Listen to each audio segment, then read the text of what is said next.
to the Lloyd Noble Center here in Norman, home of the Sooners. Bob Wischusen, Fran Fraschilla. It's a Wednesday night matchup in the Big 12 as West Virginia is on the road to take on Oklahoma. Sooners have struggled. They've had plenty of close losses, and a West Virginia team that is coming off of a very disappointing home loss on Saturday to an unranked Oklahoma State team. And yet, Fran, it is a team that is built on hustle. Nathan Adrian personifies it. Absolutely. When West Virginia is at their best, it's the effort. Press Virginia, the traps, making you feel like it's 7-on-5. Watch Adrian hustling, trapping. They throw it out of the trap, and then he just rotates to the next passing lane, comes up with the steal. Bob, they only had 5 steals against Oklahoma State at home on Saturday. Very un-Mountaineer-like. And what was also very un-Mountaineer-like, their effort the last time these two teams met. Really, it's been all the way through conference play, a trend that Bob Huggins doesn't like. This Press Virginia team has not had nearly the turnovers or points off turnovers advantage in conference that they had in the pre-conference season. Playing hard is a skill, and that's something he would like to see them get back to tonight. It also doesn't sound, talking to Bob Huggins earlier today at the shoot-around, like he much appreciates having to coach effort. Seems like he wants to be able to take effort at the very least for granted. It's a great point. Great point. You can coach basketball, you can coach effort. It's hard to coach both at the same time. Cam McGusty loses it, so there is a turnover forced by West Virginia. Throwing one up wildly towards the rim, though. Javon Carter, not sure if that was a shot or a pass. No one was home. In the other direction, Jordan Woodard wastes no time. And back the other way comes Issa Ahmad. Remember, no Daxter Miles tonight. Right ankle sprain. They left him back in Morgantown. So Tariq Phillip, right? Gets the start. Phillip gets the start. I asked about Daxter Miles coming back maybe for the Monday night game against Kansas, and the folks at West Virginia basically said, well, he's on crutches right now, so we'll see. Not sure how optimistic they are that they will even have him for Big Monday against KU. McGusty is able to score the game's first points, and boy, how good has the freshman been against Big 12 competition? Without a doubt, Bob. 16 points a game for Cam McGusty.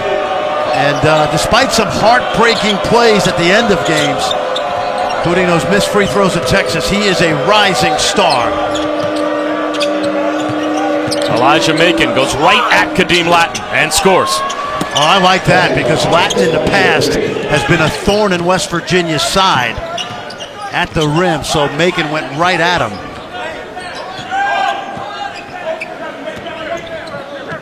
From the wing, it's Doolittle.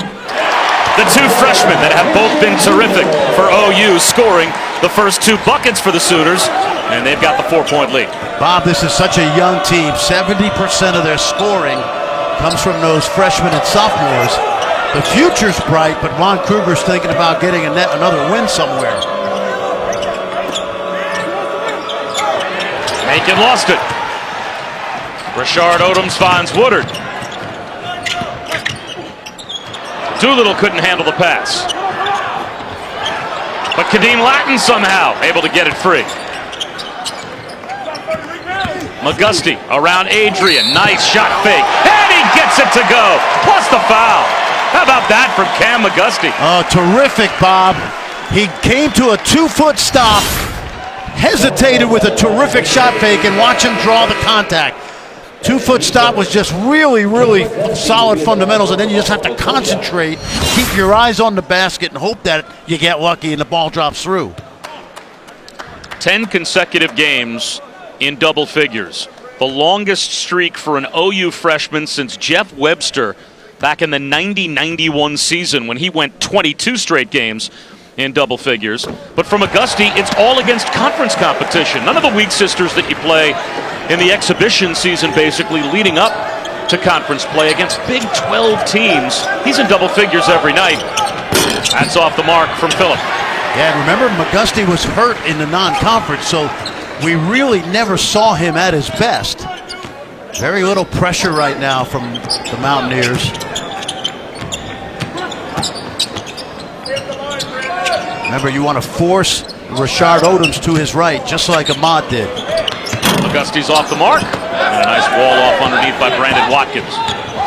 Well, Tariq Phillip has only started 6 games in his career.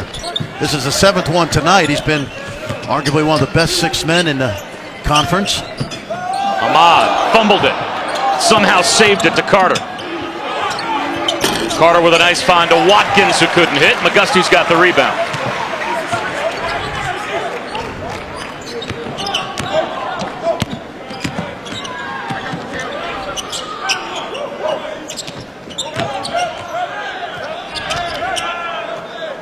How about that mismatch right now? I remember back in Morgantown, Woodard exploited this just like that. Right around Adrian. Sure did. Remember, late game, they switched onto Woodard with Adrian a couple times, and that was the switch that really caused West Virginia problems in game 1. Bob Huggins already with a couple of subs at the table, frustrated with this start from his team after losing at home to Oklahoma State on Saturday. Offensive rebound, Ahmad kept it alive, and it will stay with West Virginia when we come back. But what a start by the Sooners. And as always, Fran, it seems... Down to 5. Woodard got it! And 1! Unbelievable shot! We're going to overtime in Morgantown. Who expected this? Carter! And 1! Woodard running by Adrian. Oh my goodness! Woodard for the win.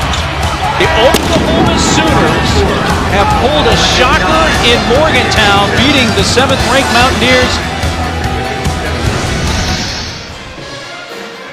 It was a stunner back on January 18th. Not only did Jordan Woodard have 20, it felt like he had 40, but he controlled the basketball game, most notably here, Fran, when you think about what West Virginia normally forces turnover-wise and points off turnovers, and what they forced in that game. Jordan Woodard controlled it with his own scoring, but also he controlled the safety of the basketball for OU. He really did. And remember, they were down 15 with a little under 9 to go. He had been on the bench catching his breath.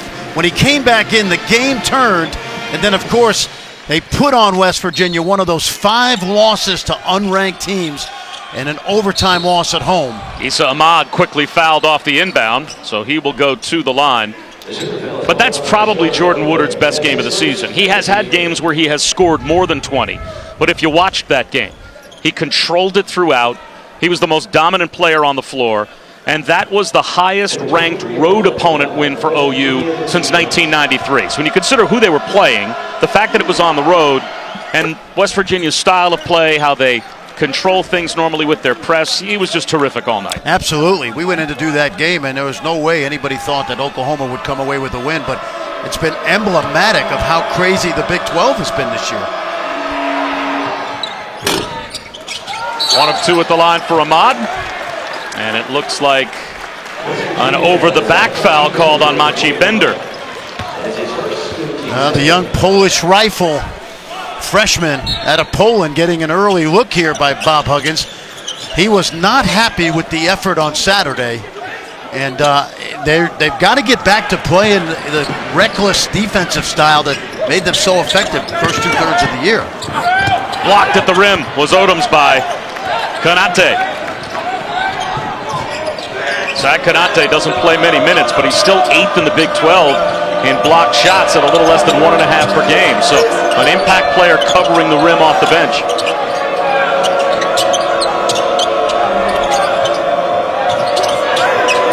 Trying to go inside. You see they've got that big lineup in there. Shot clock down to 5. Carter lost it, taken away by Jordan Woodard. And then Woodard tried to cross over, and it was right off the foot of Tariq Phillip. Now it's Doolittle. Fouled on the floor, says John Higgins.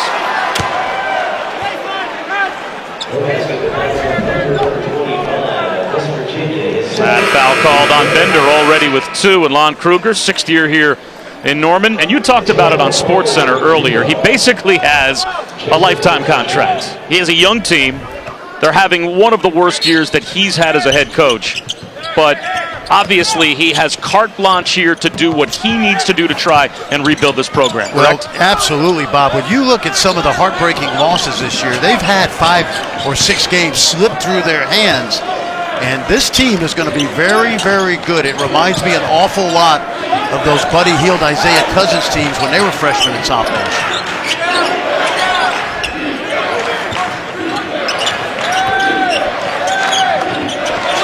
Phillip for three. Offensive rebound, Kanate. But traveled. Well, Thursday, an incredible ACC Pac-12 doubleheader on ESPN at 8 Eastern. Boy, nothing says rivalry week like the first matchup this year between Carolina and Duke in Durham. And then Oregon heads to Westwood to take on UCLA. So we'll get a primetime look at Lonzo Ball. Both games are Sonic blockbusters, streaming live on the ESPN app and watch ESPN. How about Oregon?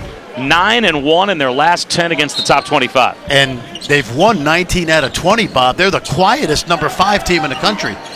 They were picked in the top 5 or 6. They played early without Brooks, and Dylan Brooks back now, and they are on fire. Tough game for them in Pauley.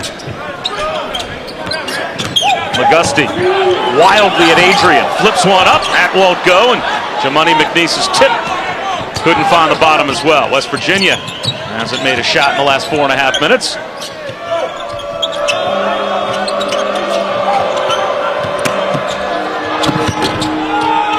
Just that close to breaking the streak. Tavon Myers on the drive, had it roll out, held ball, and it will stay with the Mountaineers.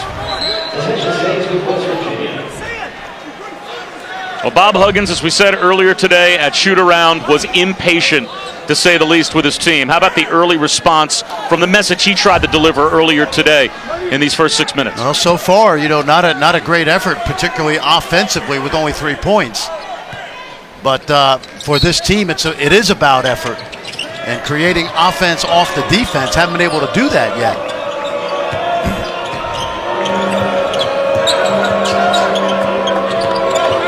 James Bolden, he'll try a 3. Got it. That's what he does, Bob. An outstanding shooter. He missed last season with an ACL injury. Look at this. And now the pressure. Creates a bucket for Bolden. The young man from Northern Kentucky. He's got to get a little bit stronger, but they really like him, and boy, can he shoot the basketball. And that's the kind of energy they're looking for out of that defense. One guy that's going to be fresh this season is Beetle Bolden. Although now he fouls Woodard. He's only played about 7 minutes a game in 15 of West Virginia's games. He missed all of last year with a torn ACL in September, so a 3-time All-State player in Kentucky.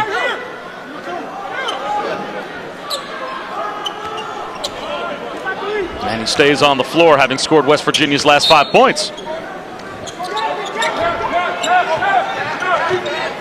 See how they shade Odoms to the right hand because he's so good going left.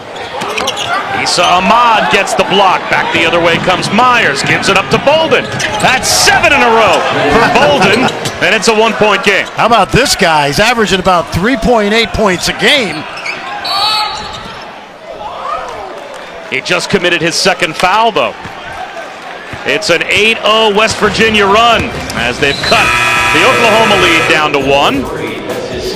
And Bolden will head to the bench as he's got a couple of fouls.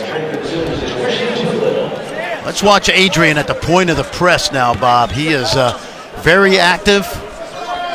This West Virginia team at their best, they get about 50 deflections a game. Balls tipped, knocked out of bounds. They had less than 20 on Saturday, a season low.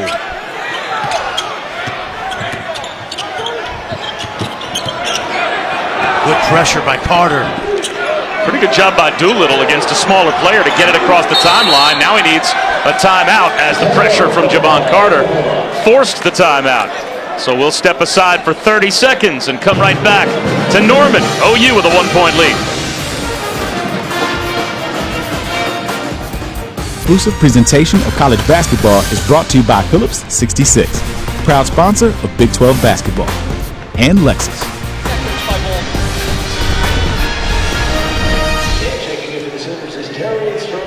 Well, Bob Huggins wanted to see some effort. He just saw it this past sequence as the West Virginia Mountaineers all of a sudden stepped up the pressure, got a couple of backcourt takeaways, and just forced a timeout as Darion Strong-Moore comes on for the first time. And there is a backcourt violation, it looks like, as Christian Doolittle runs it down, as the shot clock winds down as well. So West Virginia picking up the defensive energy, and Fran, it has changed the game. Well, and the guy that's changed the game the last two possessions is Javon Carter, two-time all Big 12 defensive team. And his ball pressure the last two possessions has increased the intensity level of this team. Myers around Christian James, but right into Jamoni McNeese.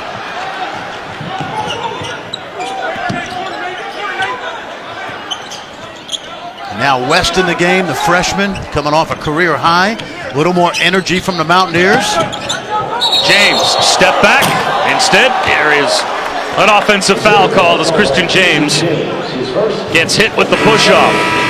We'll step aside with Oklahoma on top by 1 here in Norman.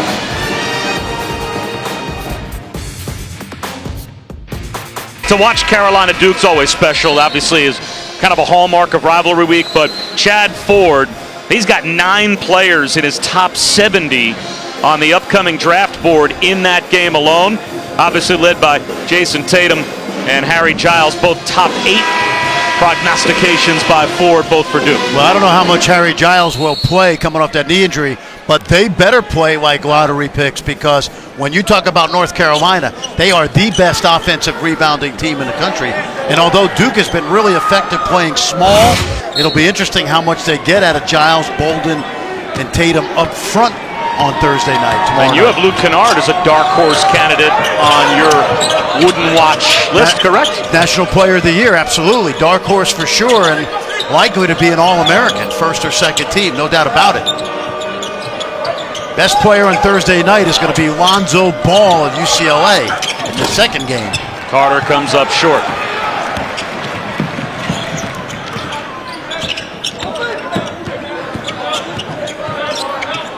Yeah, and I like what Carter's doing now. He's back to being a little bit of a bulldog, causing some havoc. Tough matchup again as Adrian is out on McGusty. They're not letting Odoms get to that left hand. Scouting report, D. Doolittle misses long, run down by Lamont West, who had 21 on Saturday in the loss against Oklahoma State. Another redshirt freshman. I don't know where Myers was throwing it. Bob Huggins sitting on that stool right there said, get him out. And trade for West Virginia is Philip, number 12.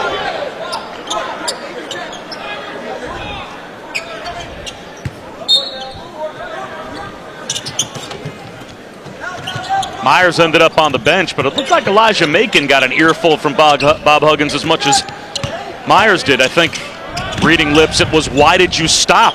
As if he threw it to the rim. Why would you keep on heading towards the basketball in a lane to the hoop?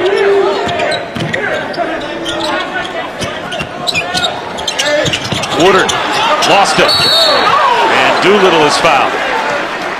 Over 5.5 minutes since Oklahoma last scored, and yet they still have a 1-point lead. Yeah, they have struggled to score, but fortunately West Virginia hasn't exactly been on target offensively as well. When you think about this West Virginia team, you look at the rest of the top 10 and even most of the top 20, they're pros. You can name the pros right off the top of your head. I know you certainly can out of the other teams in the top 10. Well, for the most part this season, West Virginia has been in the top 10. They've gone back and forth a bit because of some of the losses to non-ranked teams, but with wins over Kansas and Baylor, both at home, and they've been in the top 10. Who are their pros? Well, what guys does Bob Huggins have that are McDonald's All-Americans, top 15, top 20 recruits? Well, none. No, they don't. And so the whole has to be greater than the sum of the parts, which has been a huge recipe for their success the last 3 years. Tariq Phillip is fouled by McGusty. But I look around college basketball and you look at the top 10 teams, and you know what? That's why Villanova is so highly thought of, because they don't necessarily have a surefire pro. And if you look at Kansas right now, who's their surefire pro outside of Josh Jackson? You know, a lot of those teams in the top 10 are teams that are veteran teams. This team is a veteran team, Bob, but they don't have stars. They have 10 guys that play 10 minutes or more, and everybody's got to contribute. I would say not that other teams in the top 10 don't, top 20 don't. Certainly they do. But I think no team, and no coach more specifically in Bob Huggins, milks more out of his talent than he does, as Adrian flips one up. And the loose ball ends up in a 50-50 scrum that's won by Doolittle. And he is able to throw it off of Adrian out of bounds, so it goes to OU. Smart play by the freshman. Grew up right in the Oklahoma City area, Edmond. Of course, he played at the same high school that produced Jordan Woodard, won state championship. Take a look right here. Jordan Woodard won 2, but Doolittle helped him win 1. And really good hustle by the freshman. And Woodard is the guy, Bob, that really has to be the catalyst for this team. He has struggled the last 3 or 4 games. Doolittle has a shot blocked. Smart play by Adrian. He just stayed vertical, backed off, made Doolittle shoot over him.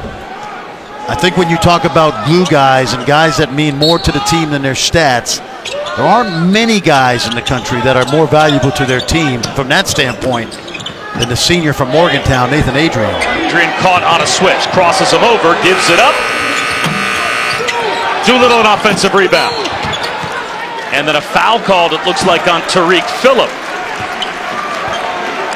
Yeah, he was trying to horse Kadeem Latin out of the way, and Latin held his ground. And that is Phillip's second.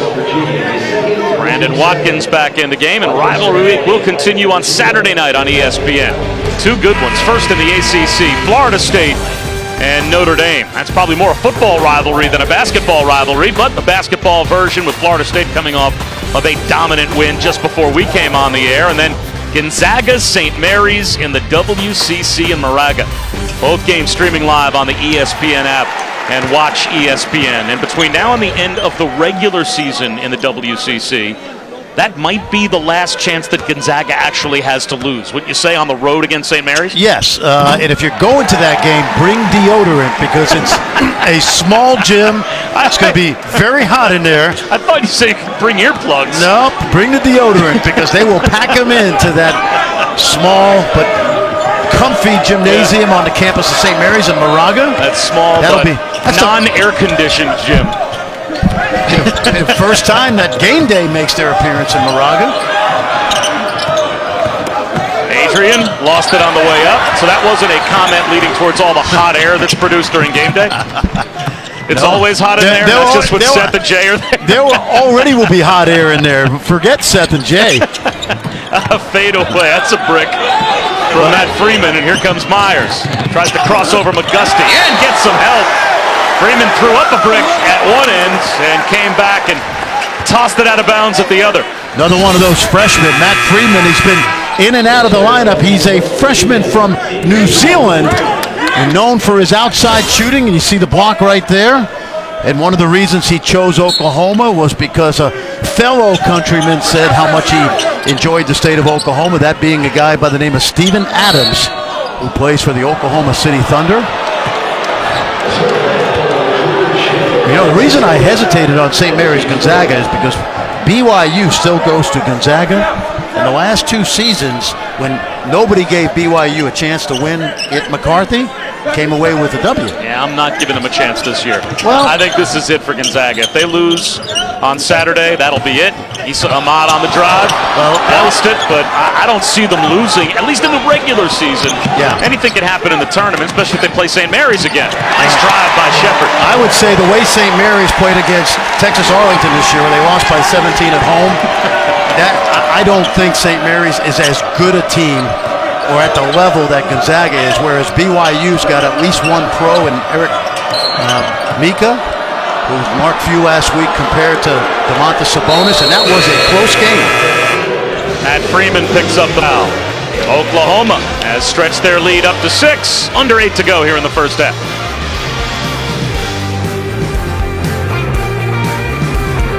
In the studio. From an aesthetic standpoint, that is a halftime show you're looking forward to. Looking good, I would say so. How about this? Beetle Bolden young man who has not played much this year, the fifth guard. He is the leading scorer for West Virginia right now. 7 of the team's 10 points. He's only played 2 minutes because he picked up 2 quick fouls. Adrian, that's off the mark. Kadeem Latin able to scoop up the rebound. West Virginia 1 for 14 minus Bolden. McGusty buries a 3. We have seen, Bob, over the course of the last few weeks, some really good performances from Cam McGusty. We've also seen some freshman plays from him at the end of a couple games, but that's part of the learning process. Second time Oklahoma's opened up a 9-point lead. Issa Ahmad out to Bolden. He stays red hot, double figures for the first time this season here in the first half. And that is his career high. James Bolden, we mentioned he missed all last season with a knee injury. Used to watch him last year, Bob, shooting on his own. Couldn't do much cutting and running after the surgery. He was a 2,000-point scorer in high school.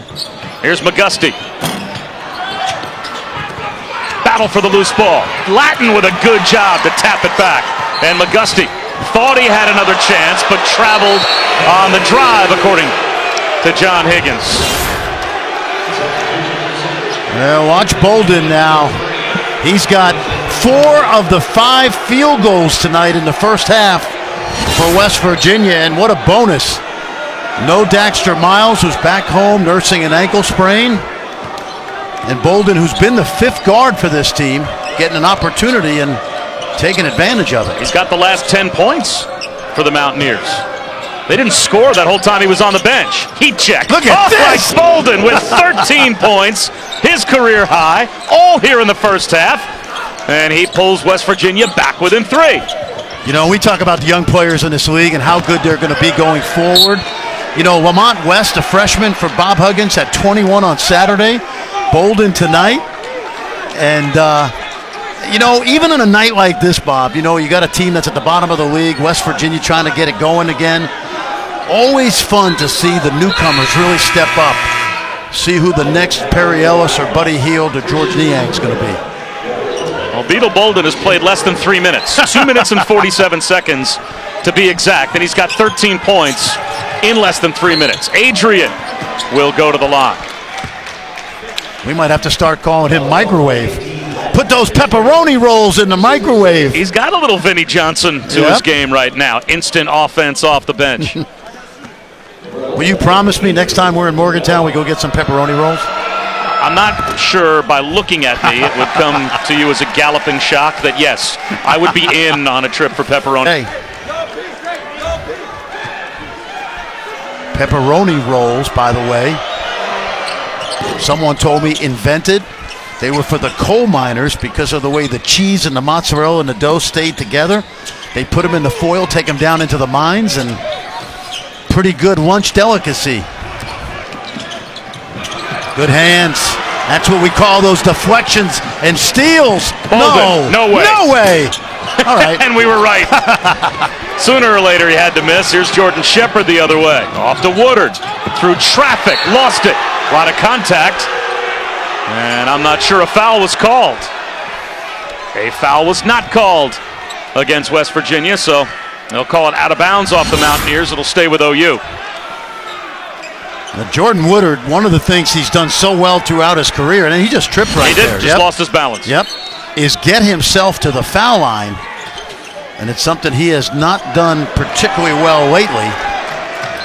Another backcourt violation. That is 8 turnovers here in the first half. Check that 9th turnover for Oklahoma.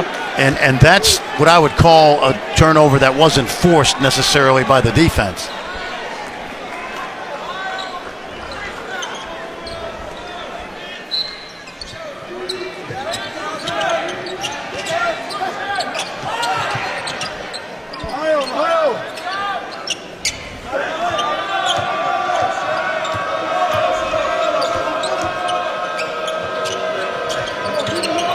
Ahmad behind the back.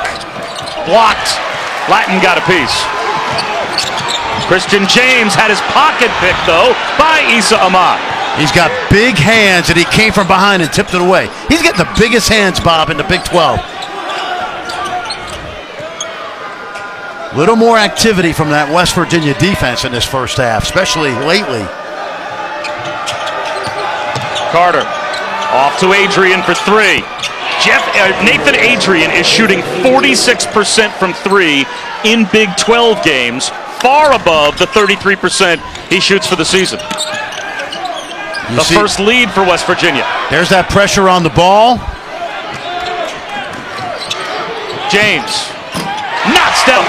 Oh, that's so big for Christian James. He was 4 for 27 behind the arc prior to that shot. He was a guy, Bob, that a lot of people expected to step right in where Buddy Hield left off. Back-to-back misses now for James Bolden.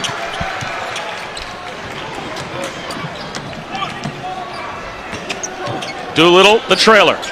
That's an ugly one that misses everything.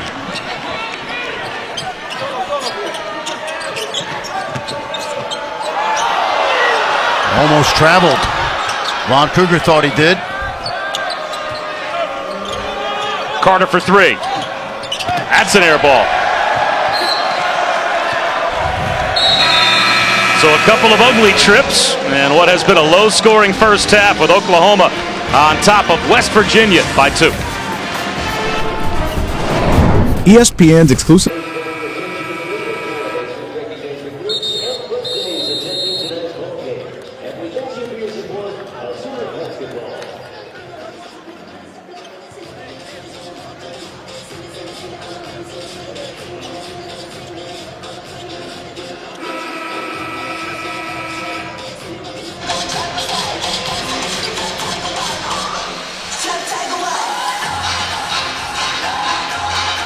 I think Fran certainly will agree, and we are here in Norman, and we have heavy hearts of our own and condolences to send to Tony Caridi.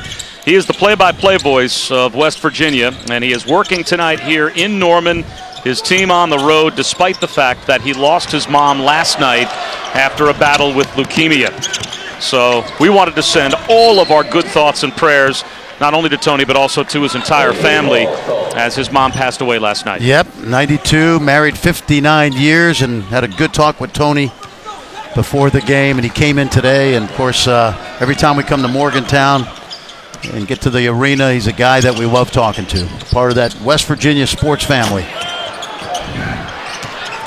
Tariq Phillip has got the loose ball with about 3.5 to go in the first half.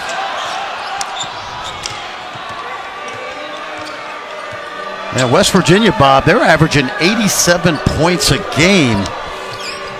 And right now, they've just been in an offensive funk today. I think the energy level on the defensive end has been pretty good. Shot clock winding down. Konate through a double team. He turned it over.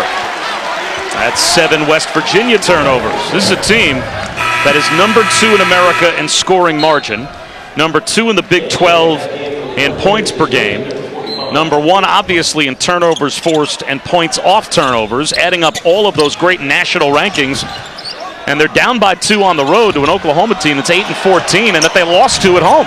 One of the things that happens sometimes with this style of play, and we've seen this the last couple of years, you do get used to playing against it, especially in the league where you see them twice, and the level of play in the Big 12 is certainly better overall than the level that they see in November and December. Elijah Macon picks up his second, and that's 18 fouls on the Mountaineers, so it's a 1-and-1 for Kadeem Latin. Brandon Watkins will send Macon to the bench.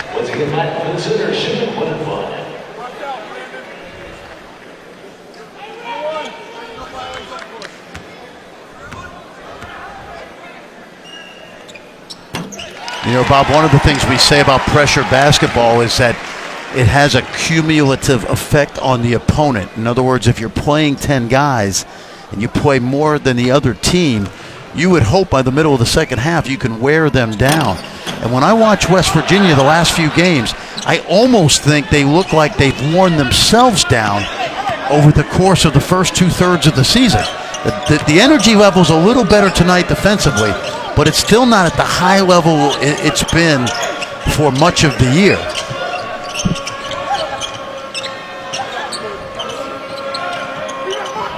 Nice off the glass for Brandon Watkins. Yeah, that was really good basketball. We call that a triangle. They put the three big guys inside, and Adrian is the playmaker at the foul line. Really nice. How come the Knicks can't do that? Yeah. Another turnover. This time Doolittle lost the dribble. And Phillip with some hustle was able to bank it off his knees. Watch when Adrian comes and gets the ball. You see the triangle inside right now? Three bigs, two inside. And of course Adrian at the point of the triangle. Is that right? The base? No, not the base, right? The apex or what point? Help me. What geometry? Give me trigonometry. How were pepperoni rolls invented again? I should get back to that. Should get you off of the isosceles and back onto delicacies. West straight away. Big Hits time. a three. Yep. This kid's a big time shooter. He redshirted last year. He was 17 years old. And this year as an 18-year-old freshman, he's had moments of brilliance. And he's a junior and a senior, Bob. I predict he's going to be a Big 12 star. Wide open Doolittle. The long rebound ends up with Adrian after West and Carter had a same team situation. Now a turnover, and Woodard cruises in for two, ties the game. Javon Carter doesn't give the ball up that easily. You know, if you look at his face, it reminds me of Frank Mason the other night. Just a fatigued look. Well, Thursday, an incredible ACC Pac-12 doubleheader on ESPN. You want to talk about some Sonic blockbusters? We've got two. The first meeting of the season and the highlight of rivalry week as North Carolina takes on Duke and Durham. And then it's Oregon taking on Lonzo Ball and UCLA in Westwood. Both games streaming live on the ESPN app and Watch ESPN. And we've got not only the whittled down list of the top 20 for the Wooden Award, but you actually took your top 5. Now these are in no particular order, but 2 of those 5 players are going to be playing in our Sonic Blockbusters on Thursday night. We'll see Luke Kennard against Carolina, and Lonzo Ball has really transformed that UCLA program. Yep, amazing. And Alonzo Ball is going to be a top 2 or 3 pick. And as a player, I haven't seen in recent years a guy that one player could transform an entire program. Remember, Steve Alford, a lot of alumni were calling for his job during the offseason. And the job he's done, Lonzo Ball, TJ Leaf, Bryce Alford, that is a fun team to watch. Now they're back inside in that triangle. Bolden. Tough shot. Short. Adrian with the hustle play, keeps it alive. Finds Bolden. He's shut down by Doolittle. Another scramble for the basketball, and it looks like it will be a pile-up and a held ball, and it will end up with the Sooners.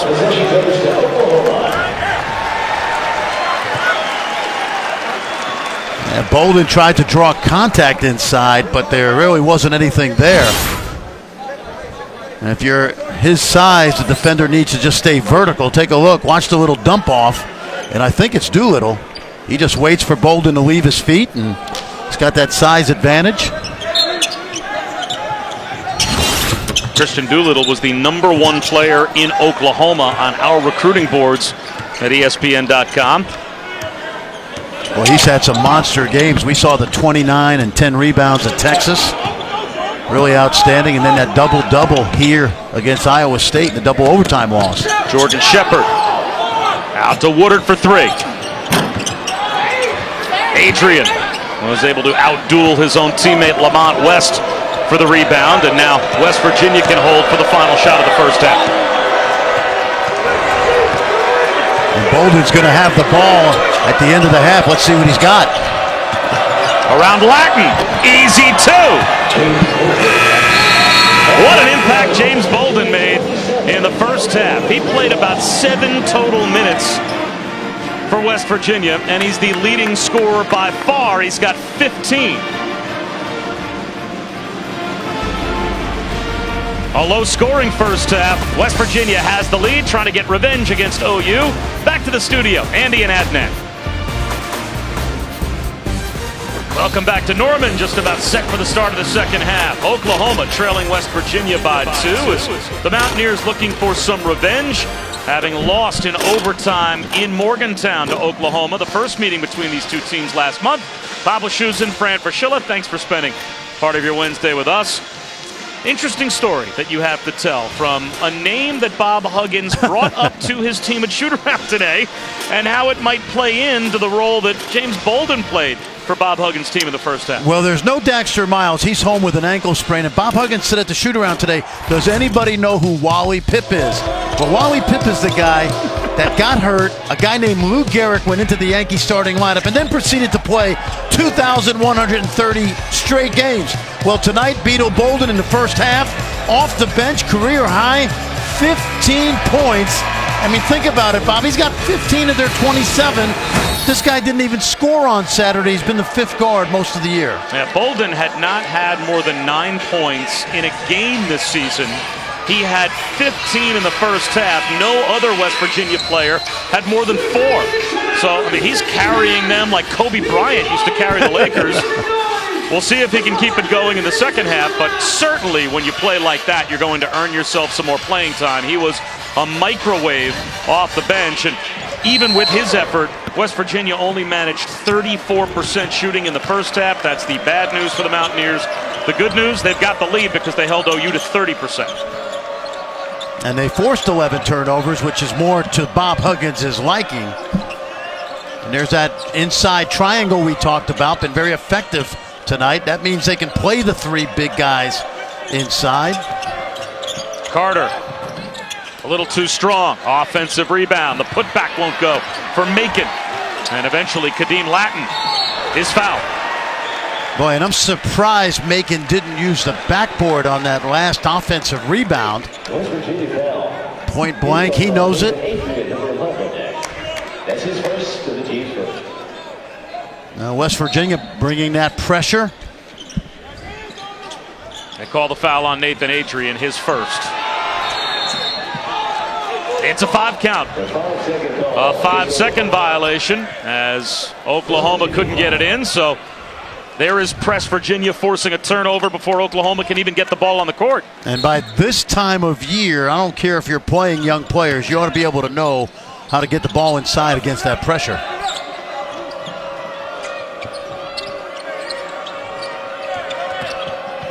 Ahmad turns it over. Jordan Woodard the other way. Gives it up to McGusty. Floats one up towards the rim as he was going down to the deck, and he's slow to get up. Tariq Phillip at the other end can't score it. Kadeem Lattin's got the rebound. Well, right now we have 2 gangs that can't shoot straight. Opportunities to score in close. Neither team can come up with anything. Woodard, old school floater over Adrian, rolls off the rim. Boy, there is a lid on the basket at both ends. For everyone except James Bolden. See how long it takes Bob Huggins to put him back in the game.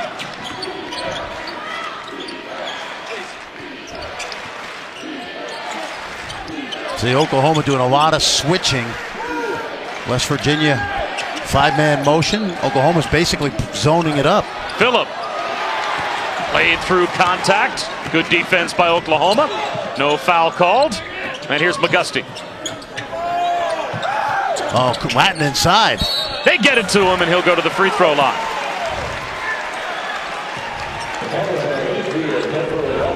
Second on Adrian. So Kadeem Lattin, who one day says he's like to be the mayor of Houston, where he grew up. He is one of 2 players that has been selected to the NCAA's Men's Basketball Oversight Committee. So he is a really unique individual. That's right. And the other one is my buddy Nick Norton down at UAB, who's out this season with ACL surgery. He's coming back strong. He'll be a big part of the Blazers going forward. What does that mean to you when you hear about one of 2 players selected to the Oversight Committee? Well, if you know Kadeem, he's a kid with multifaceted interests, and it's not just basketball. This young man spent a year in Spain playing basketball at essentially a basketball academy, and then came back, finished in Houston. And now he gets the block. Out of bounds to Oklahoma. Well, he's 4th all-time on Oklahoma's block list. He's about 50 blocks away from number 3, and that would happen to be a guy by the name of Wayman Tisdale. But there you see Kadeem Latin came into tonight with 154 career blocks. I'll tell you, one of his best performances, Bob, was last year. Their outstanding center for the Mountaineers could not score in the painted area. Hand check foul called on Javon Carter.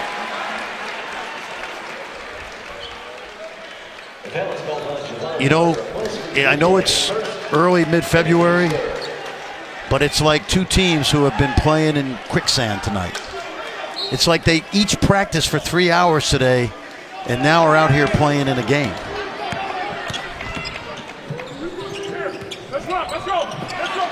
Scramble for the ball on the deck. Adrian makes the hustle play. It's out of bounds and it belongs to West Virginia. Well, once again, Nathan Adrian, who's already got a pretty good floor burn from hustle in the first half. Take a look now. They're just going to lay out. Nathan Adrian doing what Nathan Adrian has done all season.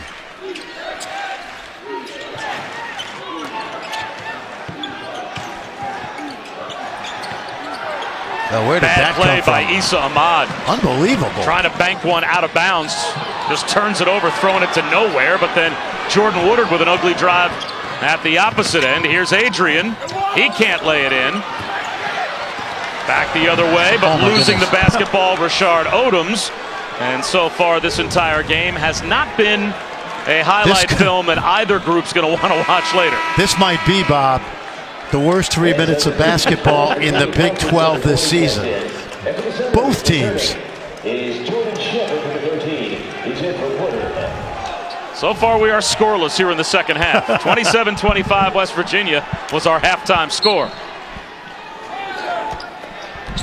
Where is Beadle? Now, what's taking Bob Huggins so long? Reach-in foul called on Jordan Shepard. He got Javon Carter across the wrist. That's his second.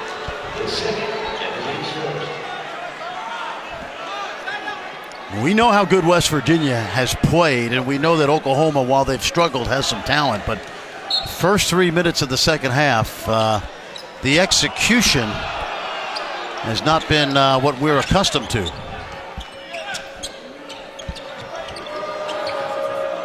Remember that John McKay story when he coached the Tampa Bay Buccaneers? A reporter asked him about the team's execution, and he said, "I'm in favor of it." Tariq Phillip finally scores.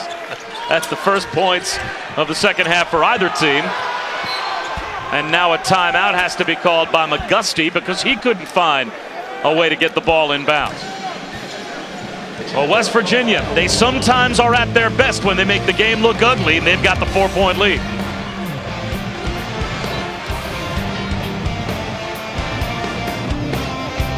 NBA Saturday primetime. Warriors, Thunder, tomorrow at 8:30 Eastern on ABC. Be crazy. Turn down KD versus what? Turn down KD's return to OKC tomorrow on ABC. Exclusive presentation of college basketball is brought to you by Wendy's, proud sponsor of the 2017 John R. Wooden Player of the Year.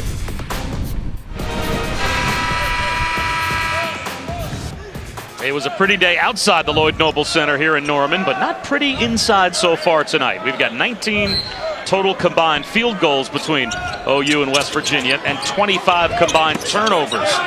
West Virginia's got the 4-point lead, and they just about created the 16th Oklahoma turnover. Instead, it's McGusty floating one up. Kadeem Latin is able to throw it down. That might be the prettiest play of the night for either team. And that ball got slightly tipped by Issa Ahmad, but not enough to change the trajectory. And Latin on both ends now having a little bit of an effect. Bob, one thing we haven't talked about was West Virginia's trip into Norman. These guys were 7 hours late. They got to bed at 2 o'clock in the morning. They were stuck in Clarksburg waiting for 3 different planes before they finally got off the ground. Doolittle He'll shoot when we come back. Yeah, West Virginia looks a little sluggish. At least they have an excuse that you talked about. But Kadeem Latin just with a highlight play a moment ago as Oklahoma turned defense into offense and Latin finished at the other end.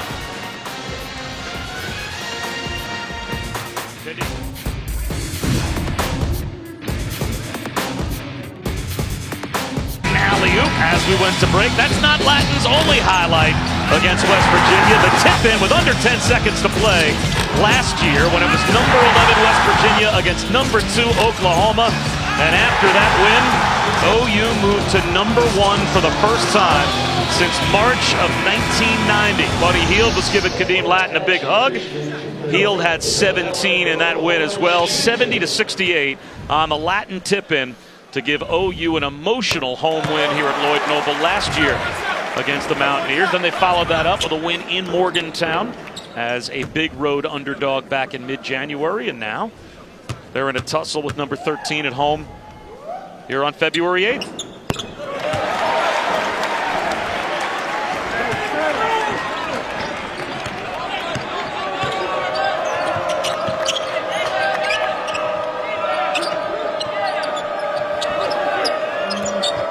Three freshmen out there for Lon Kruger right now. It's been that way for much of the season.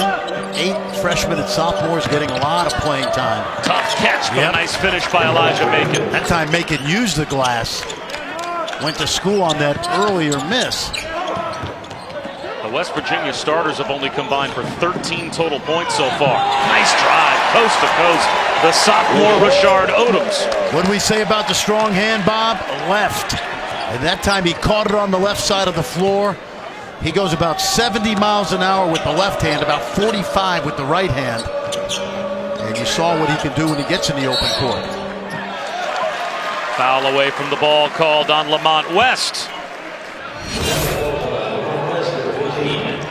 Take a look now. This is where he's at his best, Rashard Odoms. This is a guy that played very little in Big 12 play as a freshman on that veteran team, but he has been a really improved player as a sophomore this year. Well, Jordan Woodard's a senior, but you can certainly make the argument that the 3 next best players, as Jordan Shepard, who is a freshman, throws one away. Cameron McGusty, Rashard Odoms, Christian Doolittle for this OU team, 2 freshmen and a sophomore. So yes, the youth movement is there for Lon Kruger. Can he meld them as a team and ultimately get them to be a winner? Oh, I don't think there's any question. It may not happen this year, but think about how close they've been on so many occasions. You know, you look at what Texas did last night at home, knocking off Iowa State. These 2 teams, Texas and Oklahoma, bottom of the league, but 2 of the youngest teams in the country. Carter for 3. He knocks down a triple. Big shot for West Virginia. And that helps them extend their lead. This is their largest, up to 5, and they get the press set up. And part of this press is randomly trapping, leaving your man coming a double. And there you see the double right there. Good flash by Doolittle.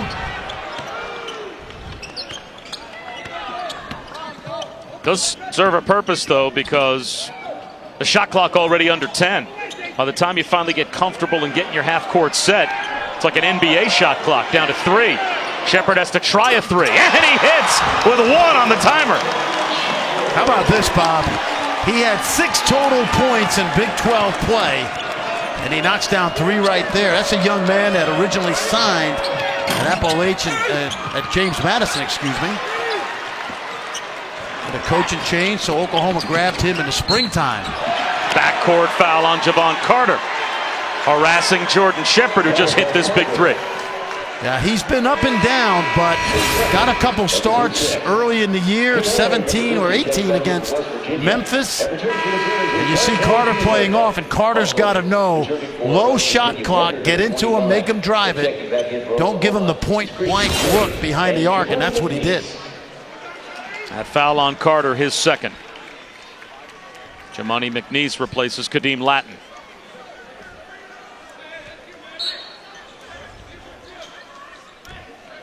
Odoms on the bench as well as Dante Buford has come on for OU. Right now, this is an entire Oklahoma team of freshmen and sophomores.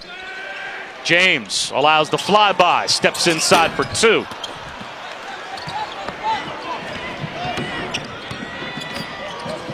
Tariq Phillip stripped away. It will stay with West Virginia.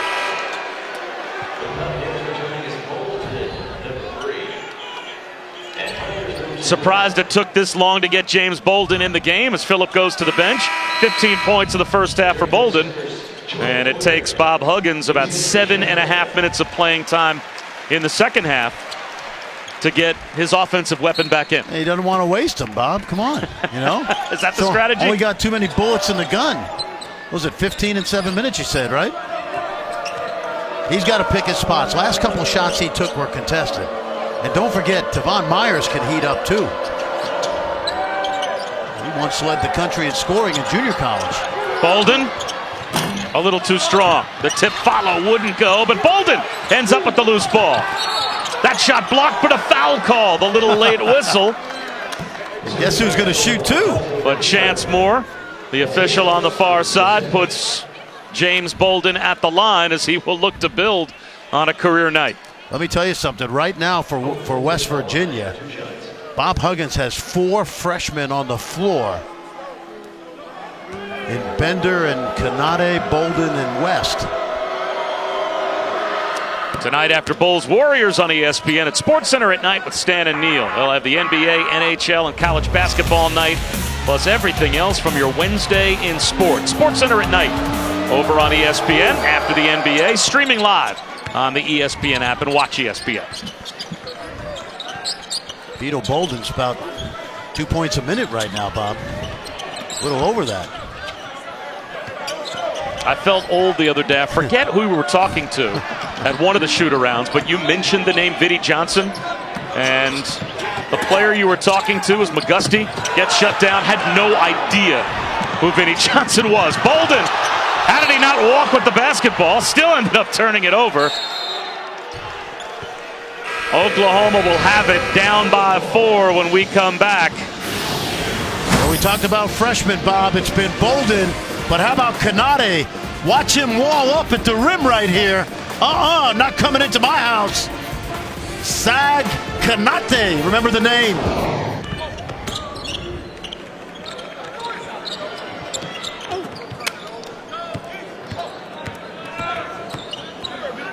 Hey, by the way, Bob, Cincinnati's got to go to SMU on Sunday. Battle for the top of the American. 2 outstanding teams. Well, as Adnan and Andy were just talking about, Missouri hasn't won on the road since 2014. Shot clock down to 6. James gives it up. Woodard with 3 on the timer. Off the mark from 3. It's out of bounds, and it will go to West Virginia. I said it earlier, Bob, as Jordan Woodard goes, so does Oklahoma. And in the last 4 games, he has certainly not been the Jordan Woodard we're accustomed to seeing over the last 4 seasons. He came into tonight 8 of 37 from the field over his last 4, including 5 of 16 from 3. This is a player that's closing in on 1,500 career points at Oklahoma, but this is a tough senior season. To have all that success with the Spanglers and Healds and Cousins of the world, and you're a Final Four team, and then to be the lone remaining veteran player on this team with all these young guys learning how to win. It's been quite a roller coaster for Jordan Woodard, and the crowd again not happy with the call that keeps it with the Mountaineers. Well, speaking of point guards, there's a young man from Norman, Oklahoma, who's going to make a decision here in the next couple of weeks. He's going to choose between Kansas and Oklahoma. Trae Young, one of the top 10 players in the country. McDonald's All-American selection. He's got the great tradition of Kansas to pick from, and of course the opportunity to play right here close to home. Dante Buford called for a foul, and on the inbounds, Adrian lays it up and in.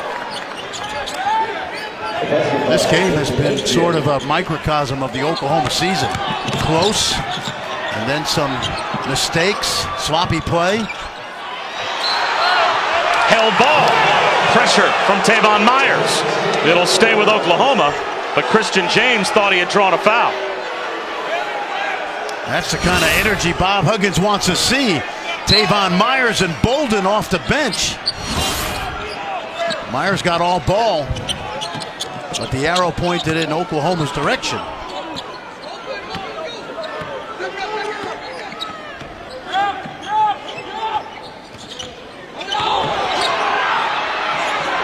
Did you see Bolden almost sneak from behind? He was looking for a door to the basket. McGusty gets his own miss and dribbles it out of trouble. Shot clock violation. His shot didn't hit the rim, so the timer wound all the way down. It's another Oklahoma turnover. How about the big fella, Sags Kanate, once again challenging everything at the rim. And 18 forced turnovers now by West Virginia. That's back to normal basketball for the Mountaineers. Really good energy. You see the mismatch. McGusty thought he could get all the way to the rim, and then the young freshman from Mali won a Pennsylvania State Championship last year at Kennedy Catholic in Sharon, PA. Issa Ahmad connects. It's the largest lead for number 13 West Virginia, up to 8. Part of it, Bob, is I really think the energy of Bolden and Myers in the backcourt, the harassment. This looks more like a West Virginia team we've seen when they've been at their best. Woodard out of bounds. 18 to shoot for Oklahoma. And we talk about all the young teams in this league, and this West Virginia team has got some really impressive young players, particularly that freshman class. They're going to be around 3 more years.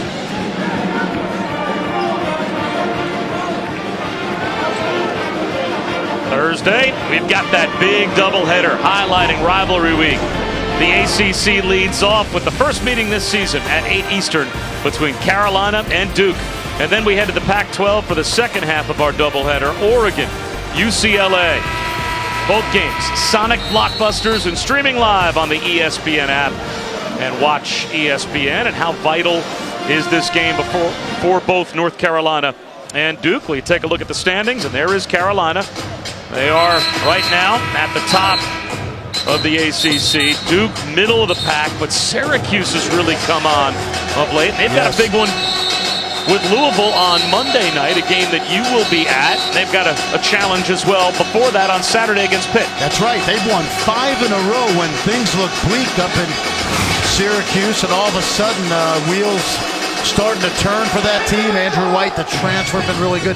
Tyler Lydon playing really well. And how about John Gillen, the transfer from Colorado State? He dropped 43 against NC State last week in that great comeback win. I'll tell you, it's a big game for North Carolina, Bob, because they realistically have a chance at a #1 seed. They got a really difficult February road that starts Thursday. Doolittle over Adrian. Knocks it down. Adrian did about everything he could. He's smiling because I think he thinks Doolittle shot that ball and didn't even look at the rim. Both teams, by the way, after that last timeout, a little slow to come out of their respective huddles. And so both have been issued a bench warning by the officials.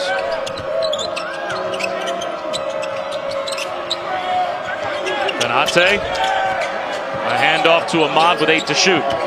Issa Ahmad. Adrian from the wing. Yes! Great delivery by Ahmad. They didn't have anything inside, so Adrian floated out to the corner. And once again, Bob, you know, we highlighted Adrian at the top of the show. Forget the points, just all the little things he does for this team on the court. Ordered foul by Bolden. It'll be a 1-and-1. Team foul number 7 on West Virginia. And the third on Bolden. Ahmad drives into the lane, and watch Adrian, deep corner. Big time. So Woodard at the line, 85% free throw shooter, and he needs these. He only has 4 points tonight. Again, when Oklahoma went to West Virginia back in mid-January and pulled off the 89-87 overtime upset, Jordan Woodard had 20, and it felt like he had 40. He dominated the second half in overtime of that game. But tonight, looks a little bit more like the player we've seen over the past several weeks, where he's back to really struggling, a roller coaster, and only with 6 so far tonight. Yep, it's been a really roller coaster is the best way to describe his season. There's no doubt about that.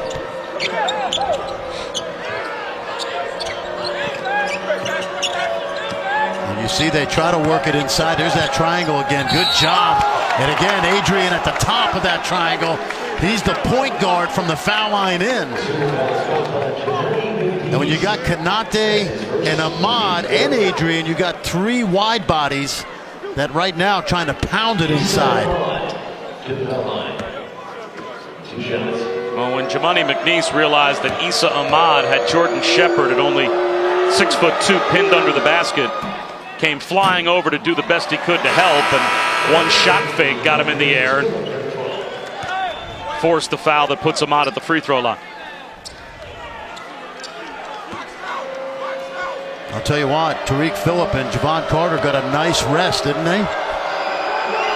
Good job by Myers and Bolden. That's the kind of depth we talked about in the backcourt. There's that pressure again. West Virginia builds an 8-point lead with their 2 lead guards on the bench. Let's see if they randomly come trap. Timeout call. I think Woodard thought he was fouled, was caught up against the sideline, and before he lost his balance out of bounds, Oklahoma able to use a timeout, but this game's starting to get away from the Sooners.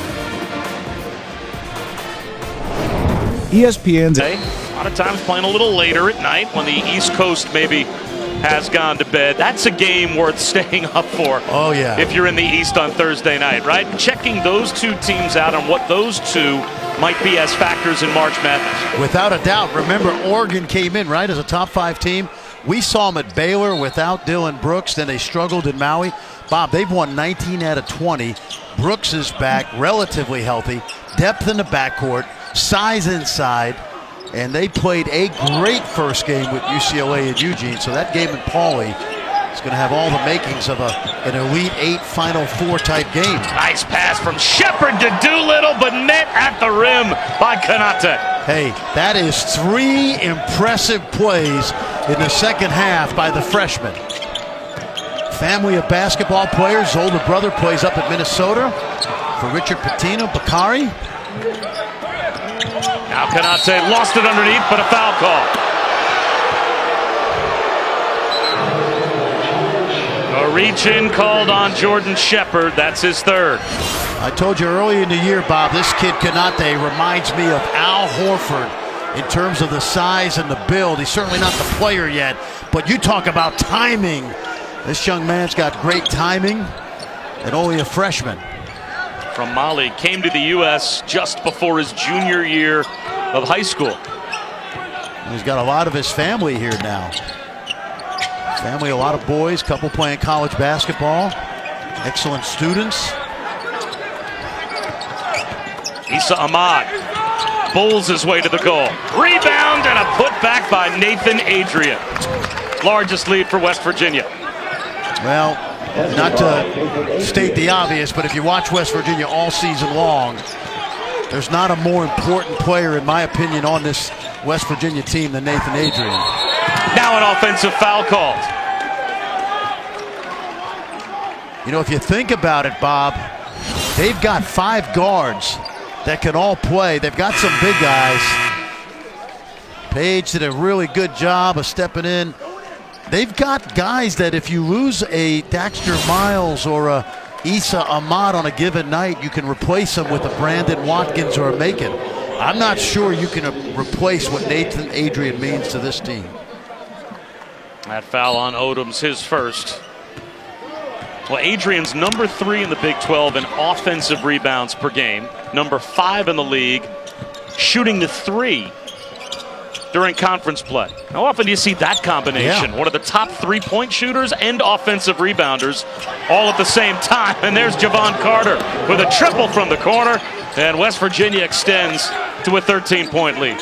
Hey, how many times do you see a guy like Adrian that has more offensive rebounds than he does defensive rebounds in the course of an entire season?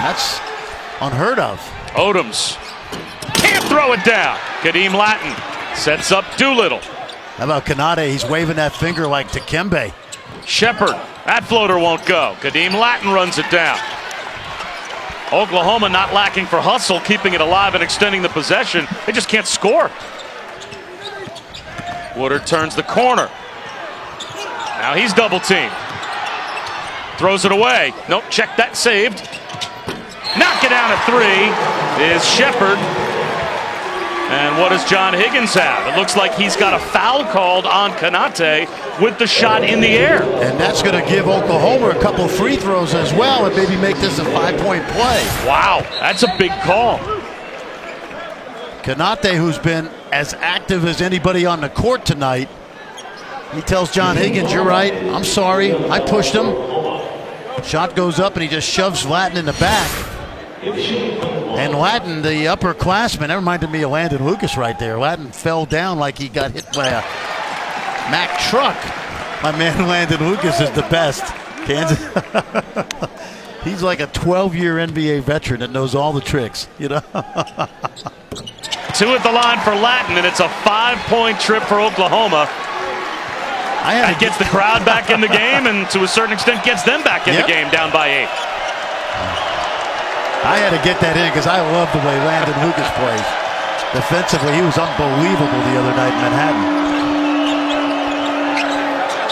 Here's that little 3-man inside game we've been talking about. Ahmad with a size advantage on McGusty. Goes around him, but then a size advantage for Kadeem Latin, who got the block. I'll tell you what, they have opened the door, West Virginia, to a little comeback now by the Sooners. Latin in the post. Over McGusty, over Kanate. Connects. Here we go. That 5-point play has opened the door.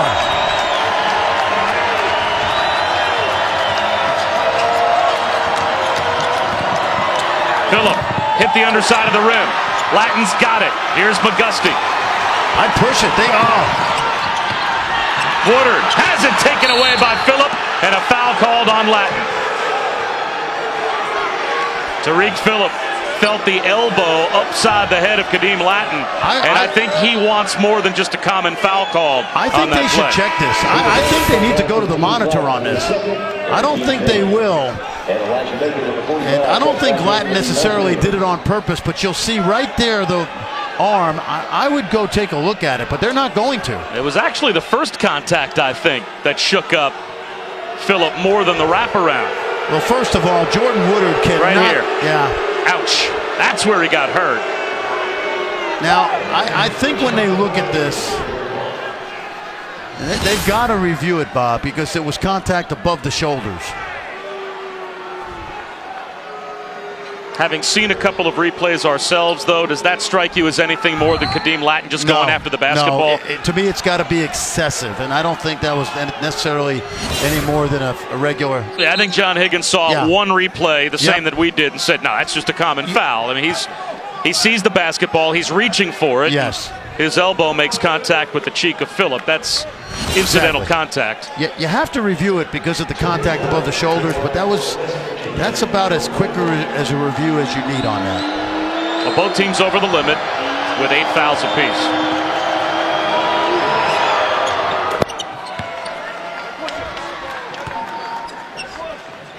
Tariq Phillip has been in double figures in 6 of his last 8 games, but it's only got 3 so far tonight.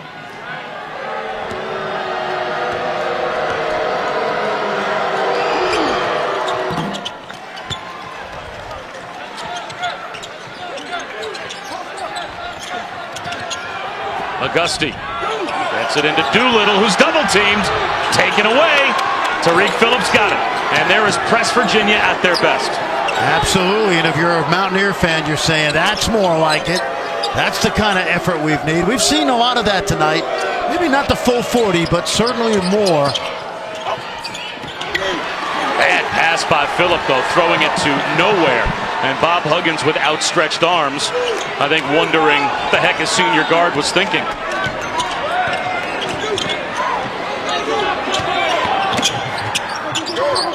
Woodard for 3. Long rebound to McGusty. Shepard pulls up. That's no good. Offensive rebound, Latin. McGusty. Thought about it again. Now he'll drive it. Hangs and hits. McGusty, double figures for the 11th game in a row. Terrific job of handling the contact and staying with it. Nice little double pump. McGusty's got 11, but he hadn't scored in 22 minutes before that bucket. Now Bob Huggins wants a timeout. He's still all over Tariq Phillip for the pass prior to that Oklahoma possession. Okay, McGusty, Bob. We've seen this all season. There you go, hang in the air.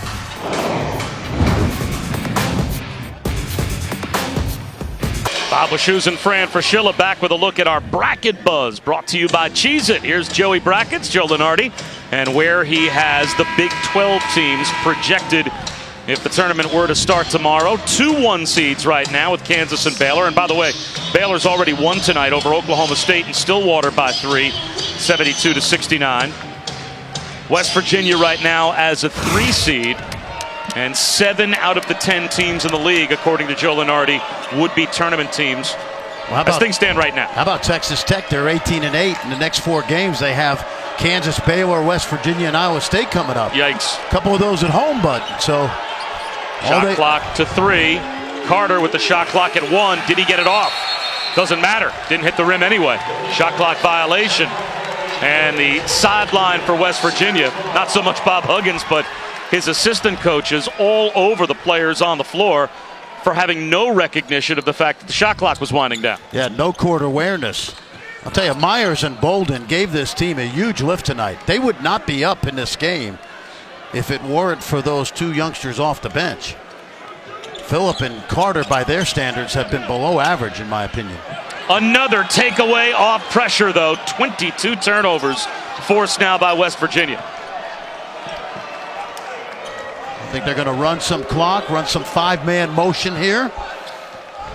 See if they can get a mismatch. Oklahoma loves to switch out front. Phillip for 3. Offensive rebound, Kanate. How good has he been tonight, Bob? The block shots, the energy on the glass. A lot of confidence in that freshman late in the game by Bob Huggins.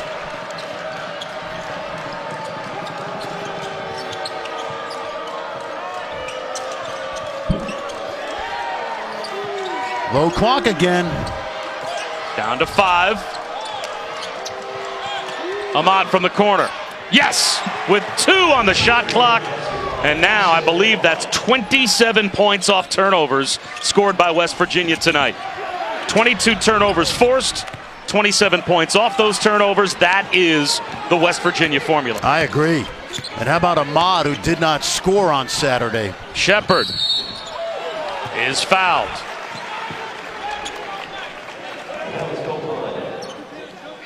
Yep, that's one of those plays where Adrian was claiming verticality, but I think he jumped into the driver. He's going to argue his case to no avail. Jordan Shepard's been pretty solid tonight. 3rd on Nathan Adrian.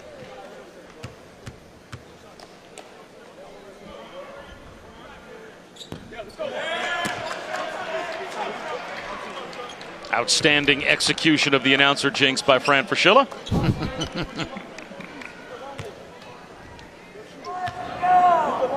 And OU cannot afford to leave any points at the free throw line now. They've struggled to score all night with a chance to get some freebies. Now down 56-48.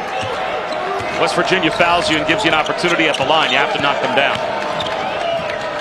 West Virginia is going to spread the floor.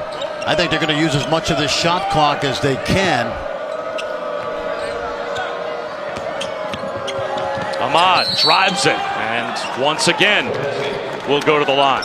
Well, I like that because West Virginia just free switches out front, and when Ahmad soared Jordan Woodard on him at 6 feet tall, he said, I can take this guy to the basket. Good recognition of the defensive coverage.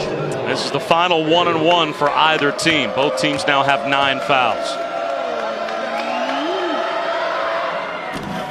And Oklahoma also out of timeouts.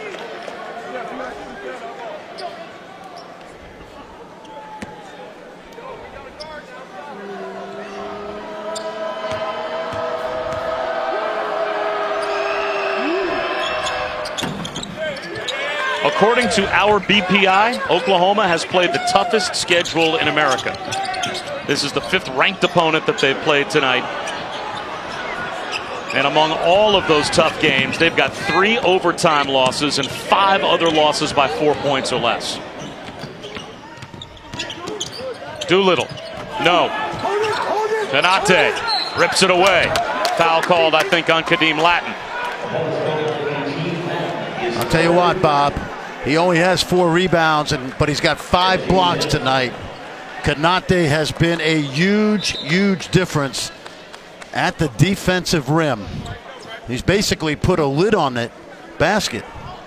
Hasn't scored, but he has affected the game in a major way. And how about this, Bob? If this game, the way we're going right now, the leading scorer tonight for West Virginia is going to be a young man who played 10 minutes tonight.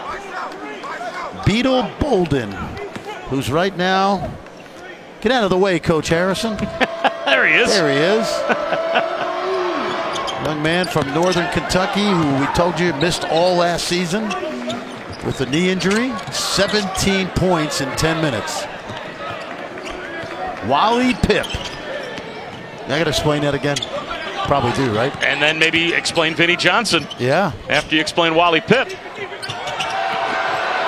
Good no call right there. Don't need to score. Good decision right there by the veteran.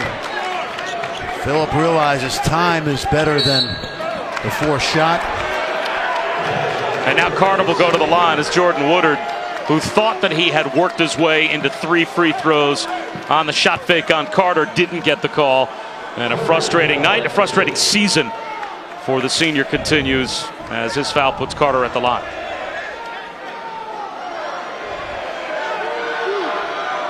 And he's going to talk himself into a technical foul if this keeps up. John Higgins is standing right next to Jordan Woodard. It's been a frustrating year. He missed some games because of a medical issue. When you're part of a team that goes nearly as far as a team can go, you're a Final Four squad last year, and then your senior season isn't even going to end up with a bid to the NIT. That's hard. That's not the way that Jordan Woodard's career is supposed to end at Oklahoma. That's right, because he has had a tremendous career already. And we could talk all we want about the bright future of the Sooners and how they've got some freshmen this year, including Jordan Shepard, that have shown promise. That doesn't do much for Jordan Woodard, though. Nope. A bounce back, though, for West Virginia tonight, Fran, as they lost at home in a game where Bob Huggins questioned their effort against Oklahoma State. He challenged their effort today at shoot-around, and they responded with forcing 22 turnovers and scoring 27 points off those turnovers tonight.